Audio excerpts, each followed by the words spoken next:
महाराष्ट्राची कुलस्वामिनी आई तुळजाभवानी हिंदवी स्वराज्याचे संस्थापक राजा शिवछत्रपती भारतरत्न डॉक्टर बाबासाहेब आंबेडकर, सामाजिक व शैक्षणिक क्रांतीचे प्रणेते महात्मा ज्योतिराव फुले, संत गाडगे महाराज या महाराष्ट्रातील थोर विभूतींना वंदन करून या ठिकाणी छत्रपती शिवाजी महाराजांच्या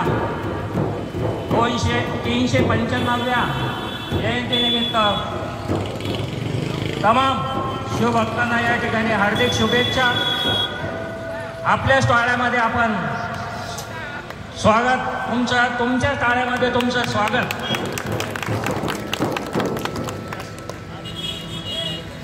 या ठिकाणी तमाम महाराष्ट्रामध्ये नव्हे तर अखंड हिंदुस्थानामध्ये आणि संपूर्ण जगभरामध्ये आजचे हे छत्रपती शिवरायांची 395वी जयंती या ठिकाणी मोठ्या उत्साहाने भक्तिभावाने आपण या ठिकाणी साजरी करत आहोत। अनेक लोक या ठिकाणी प्रश्न विचारतात, जर हिंदुस्थानामध्ये शिवाजी महाराज जन्माला आले नसते तर काय झालं असतं। मित्रांनो, या ठिकाणी जर छत्रपती शिवाजी महाराज जन्माला आले नसते, कदाचित हिंदुस्थानचा पाकिस्तान झाला असता, हिंदुस्थानचा पाकिस्तान झाला असता।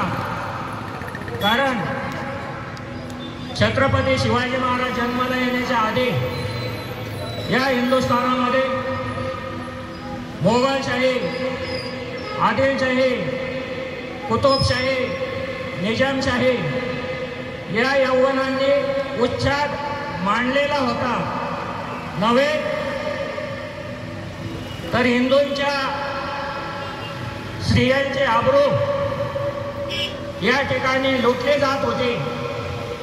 हिंदू या हिंदुस्थानामध्ये सुरक्षित राहिलेला नव्हता आणि या ठिकाणी आदिलशाहीच्या दरबारामध्ये तत्कालीन पाटील लोक नंतर सरदारक्या करू लागले।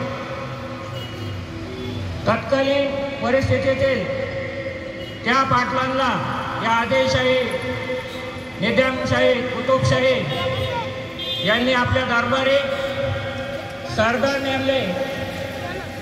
फक्त सरदार नेमले नाही तर त्यांना आमिष दाखवून त्यांच्यामध्ये आपसामध्ये भांडणं लावून काही लोकांना सरदारक्या सुद्धा बहाल केल्या। त्या सरदारक्या बहाल केल्यानंतर काहींना छोटे छोटे राज्य सुद्धा त्या ठिकाणी वाटून दिले आणि आपसामध्ये लढाया निर्माण करायला सांगितल्या, लढाया लावून दिल्या।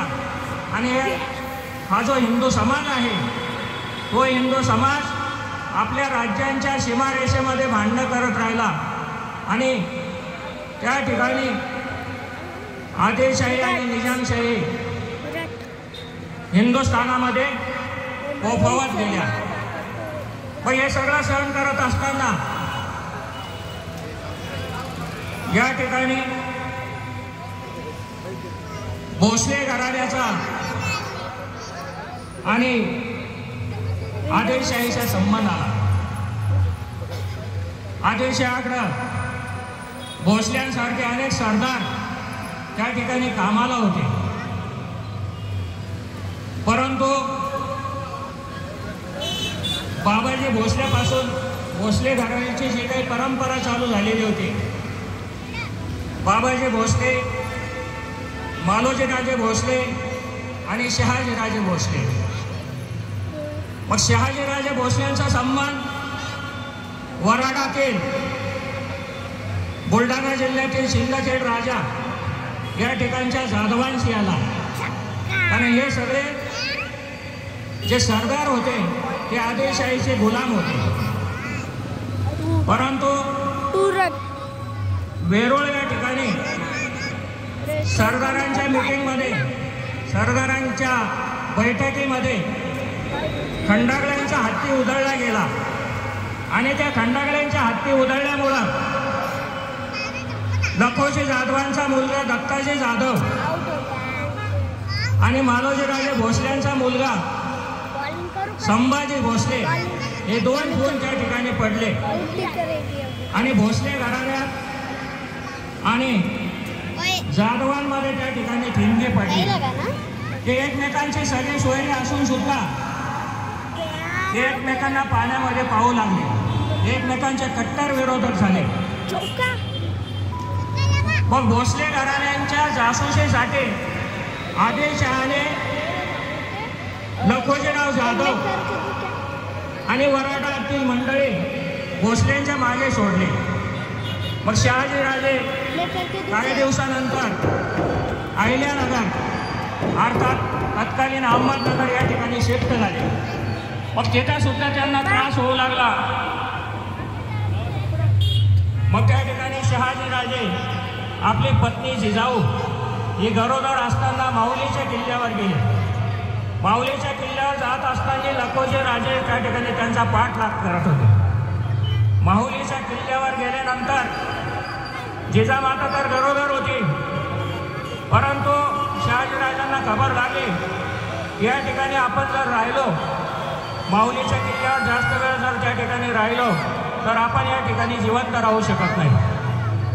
म्हणून माऊलीच्या किल्ल्यावरती जिजाऊला सोडून शहाजीराजे कर्नाटकमध्ये निघून गेले आणि लखोजी जाधवांची आणि जिजामातांची त्या ठिकाणी गाठ पडली। मित्रांनो, या ठिकाणी जिजामाता सुद्धा एक कच्ची खिलाडी नव्हती। स्वतःच्या बापावरती आयुष्यामध्ये 2 वेळेस तलवार उभारणारे पहिले स्त्री जर कोण असेल इतिहासामध्ये तर ती जिजामाता होती।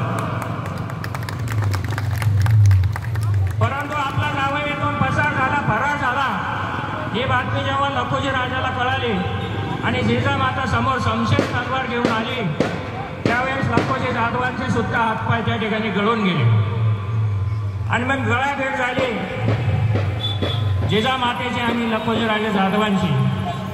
मग त्या ठिकाणी जिजामाताने एकच विनंती केली बापाला की मला या ठिकाणी अशा अवघडलेल्या परिस्थितीमध्ये गरोदरपणा असल्यामुळं मी माऊलीच्या किल्ल्यावर जास्त दिवस सुरक्षित राहू शकत नाही, म्हणून माझी रवानगी या ठिकाणी शिवनेरी किल्ल्यावर करा।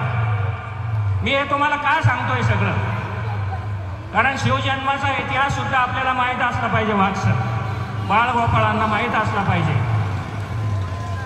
आजकाल लोक डीजेच्या चालावर नाचतात, पण नाचून शिवजयंती साजरी करायची नाही तर पुस्तकं वाचून शिवजयंती या ठिकाणी आपण साजरी केली पाहिजे। मग पुणे जिल्ह्यातील त्या प्रांतामध्ये जुन्नर तालुक्यातील शिवनेरी गडावर, शिवनेरी किल्ल्यावरती जिजाऊ त्या ठिकाणी पोहोचल्यानंतर विश्वासरावांवरती शहाजीराजांनी जी विश्वासाने जबाबदारी टाकलेली होती जिजाऊच्या संरक्षणाची, देखभालीची, ती त्यांनी चोखपणे विश्वासराव देशमुख यांनी पार